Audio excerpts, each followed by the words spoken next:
Hey, what's up guys? And today we're gonna take a little bit of a look at Craigslist and what type of PC parts you can kind of expect to find on Craigslist, as well as what type of fully built computers that hopefully are ready to use can also be found on Craigslist. Now, because I live in small town Indiana, I'm actually gonna be using the Craigslist Chicago site because obviously it's one of the largest cities in the nation, and I figure it will give us a better representation of what you can find in larger cities. But do understand, if you live in a smaller area, your Craigslist postings will also be limited by that as well. Now, worth noting is that, and also in the interest of full disclosure, is that this video is being recorded on June 30th. So when you see the date of items being June 30th, the 29th, 28th, that sort of thing, it's not that these items are very old, it's that you're seeing this recording a while after it's actually been recorded. So just so you're aware of that. Now, before we hop over to individual components, it's worth pointing out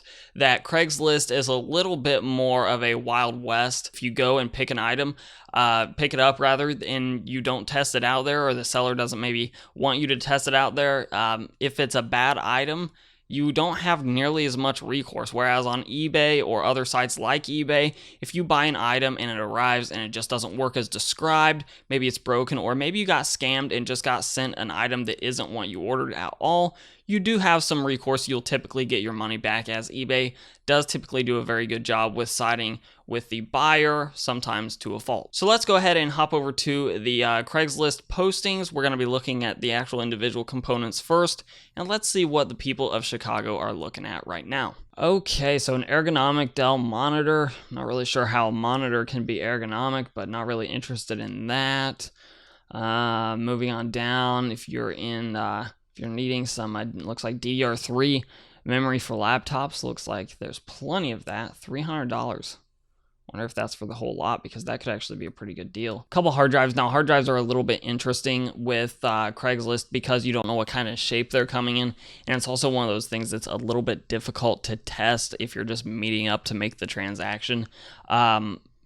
So buyer beware with hard drives. I like to buy my hard drives brand new for that exact reason. I know what condition they're coming in, and I also know that I have a warranty or some sort of recourse to get my money back if they arrive and just don't work. Okay, so here we have an XFX 6870. This is a 1 gigabyte graphics card, $30. So if you're just looking to get up and running with some pretty low power games, a lot of esports titles, for instance, would probably still run on this card. Would be a good option to get yourself up and running. If you see this post, it's still available. If you ask, you'll be ignored. Kind of cranky for someone that's trying to sell a graphics card. Oh, I hate Craigslist postings like this. They give you $1, but it's actually a bunch of different parts. So that's an Intel Core i7 2600K paired with a motherboard. That's not a bad option to go with, to be honest, for $125. And maybe it's not as good as I thought. It's still not a bad option considering you get the motherboard. Actually, it does look decent when you're getting the processor itself for about $100 on eBay. So that's actually looking like a solid deal there. The RAM, $40 for used 8 gigabytes. That's about what the market's at anyways, so that's not really a great deal. It's not a bad deal either, it's just not really a great deal. But the CPU motherboard combo, definitely not bad there at all. And then we get a lot of, on Craigslist, we get a lot of sort of random components that most people won't be interested in unless you have a very specific use case in mind. Things like these very old CPUs that, we're talking about $5 for those. We're talking about very old graphics cards. Again, maybe they're useful to you, maybe they're not, but if you're trying to put together a gaming PC, they're very much really not worth it. Here's something that may be worth it for somebody trying to put together a gaming PC, is a case, and it's nothing special at all, but it will get the job done, or at least get you up and running, provided that they have things like the side panel and that. But $5 for sale or trade. Oh, we have a Titan V. We have a Titan V in the Chicago area for $2,800. You can get these brand new for $3,000. So I'm not really sure Oh, it's still sealed at least, so there's that. So $2,800. Okay, so here we go. This might actually be a decent option. We have a GTX 1070 SC. This is actually a 1070 Ti for $400, which is definitely below what you would likely pay for a new one. And of course, this comes down to, does it work or does it not work? Now, it was bought in December, at least they claim it was bought in December of 2017. You know, if they have a receipt, great. And then of course, we have a GTX 1080 Ti here. Actually a pretty solid deal here for $700 for a 1080 Ti. Again, it has listed as there being 2 of these. So again, I wonder whether this card or these cards were used for mining. Same sort of thing with the 1070 Ti. It's not a bad price, but it's probably not a price that I would go for unless I can get it down a little bit lower, again, for the same reasons. Peace of mind of having a brand new card is not going to cost me much more than $700. Now, I might not be able to get this exact variant of a 1080 Ti for within $100 of this price tag, but I know that I can get 1080 Ti's right now for anywhere from $750 to $800 with similar cooling solutions. And again, I get the peace of mind. So the 2 for $1,300, that's closer, but that's still $650 a pop. If you could get him down to, you know, maybe $600 for one, or maybe something like $1,100 for the pair, then you might be talking a little bit better. Said he was going to use it for SLIing, but went a different route. Okay, so here's a pretty good deal. Actually, a couple pretty good deals here with graphics cards, which are great to see because we're really not seeing a whole lot of core components here on Craigslist. First one here is the Zotac GTX 1070. 8GB card, obviously, as all 1070s that I'm aware of anyways are. $320. It's about $80 cheaper than you could probably find these cards right now. So yeah, that card is about $100 cheaper than you can find it on Amazon right now.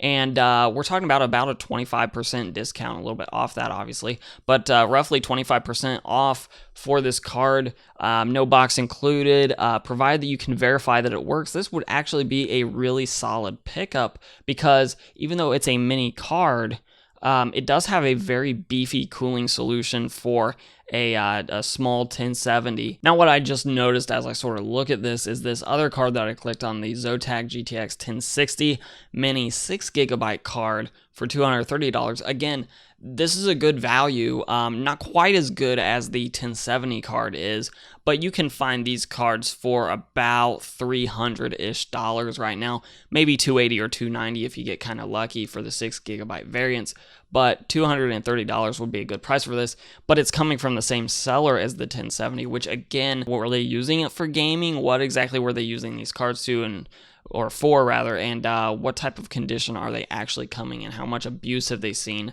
in the form of heat, especially being the major concern? And then the last component here is a 4GB variant of the RX 560. Now, this being a stock photo, that makes me really nervous. It does say it's in great condition, works perfectly, awesome. Provided that it does work perfectly, this is actually a really, really good deal for an RX 560 right now, and it would give you really solid gaming performance in things like esports titles, or running modern games at 1080p on maybe the lower settings. Anyways, not a bad pickup at all, again, if you can verify quality. Moving over to full systems, there are a lot of laptops on Craigslist. I check Craigslist every now and then, but there's just a lot of laptops. And then there are some things like this full system here.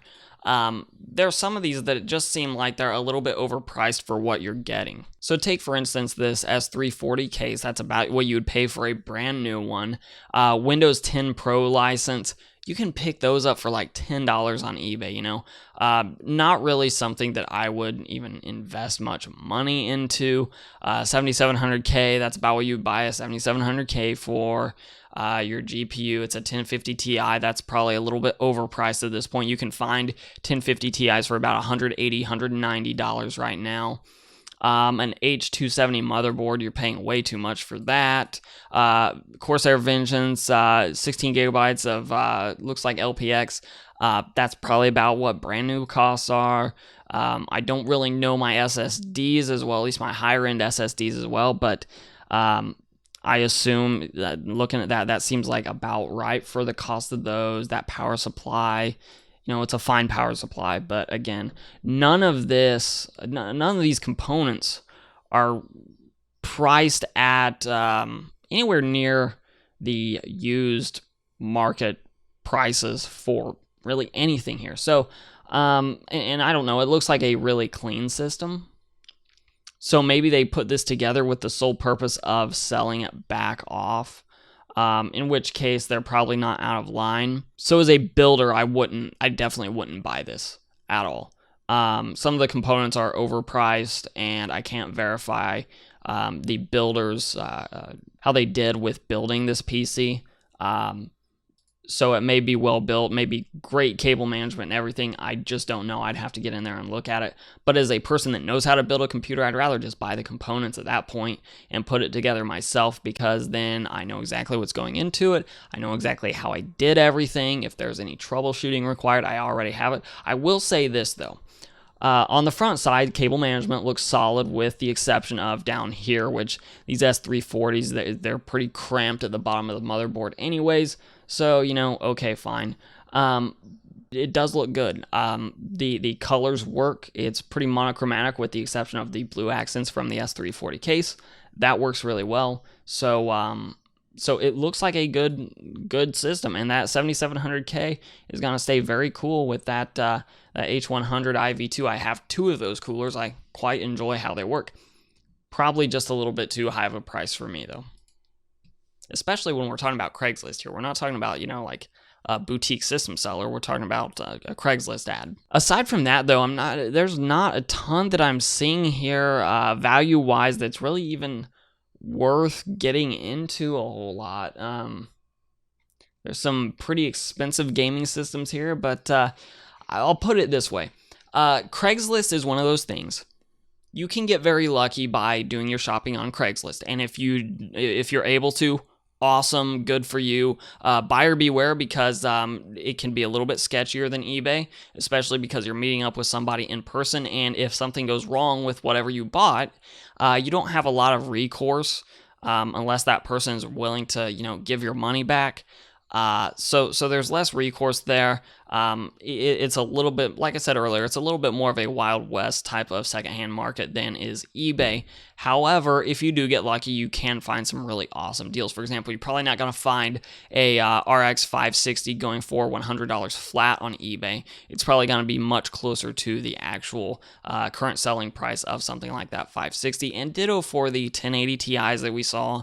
The 1070s, those types of things are all on eBay gonna go for a little bit closer to their MSRPs, at least I believe so anyways. So what I want to hear from you guys today, though, is in the comments down below. Let me know if you've used Craigslist in the past for buying PC components. What's the best deal you've ever gotten? Let me know down below. And of course, if you like this content, you want to see more, give it a like, share, subscribe, comment. All those things are very helpful to the channel. You can follow me on Instagram and on Twitter, and as always, I'll let YouTube queue up a couple more videos around me from my channel for you to watch. I'm Shane with Hoosier Hardware, and I'll see you guys in the next video.